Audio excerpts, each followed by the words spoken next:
കുറെ അധികം വിവാദങ്ങൾ വരുന്നത് ഒന്ന് നമ്മൾ വീഡിയോസ് കണ്ടത് കുറെ യൂട്യൂബേഴ്സ് ഉണ്ട് അവര് വീഡിയോസ് ചെയ്യുന്നത് കണ്ടത് ഒന്ന് ആദിലയും നൂറയും ഒരുമിച്ച് കണ്ടസ്റ്റൻസ് ആയിട്ട് പോയത് അവർക്ക് രണ്ടുപേർക്കും സെപ്പറേറ്റ് ആയിട്ട് നിന്നാൽ ഇവരുടെ റിലേഷൻഷിപ്പ് നിന്നു പോകും, അതായത് അവസാനിക്കും എന്നുള്ളത് കൊണ്ടാണെന്നാണ് നമ്മൾ ഒന്ന് കണ്ടത്.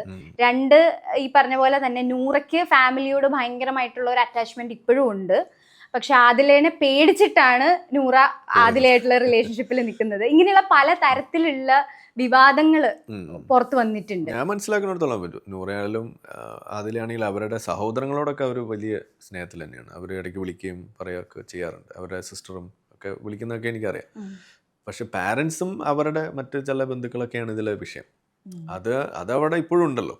ഇപ്പൊ ഈവൻ എന്തോ ഫാമിലി റൗണ്ടിൽ അവർ വന്നിട്ടില്ല എന്നാണ് പറയുന്നത്. അപ്പൊ അവരെ കോണ്ടാക്ട് ചെയ്തിട്ട് പോലെ അവർ വന്നില്ല എന്നൊക്കെയാണ് അറിയാം. അതിൻ്റെ അർത്ഥം എന്താണ്? അവർക്ക് ഇത്രയും സ്നേഹമുള്ള ആൾക്കാരാണെന്നുണ്ടെങ്കിൽ അവർ ചെല്ലല്ലേ വേണ്ടത്, എന്നിട്ട് അവർക്ക് പറയാനുള്ളത് പറയാലോ. അപ്പം അത് വന്നിട്ടില്ല. അപ്പം അതിൻ്റെ അർത്ഥം അവർക്ക് ഇപ്പോഴും എന്തോ ഒരു സംഗതി അവിടെ ഉണ്ട് എന്നുള്ളത് തന്നെയാണ്.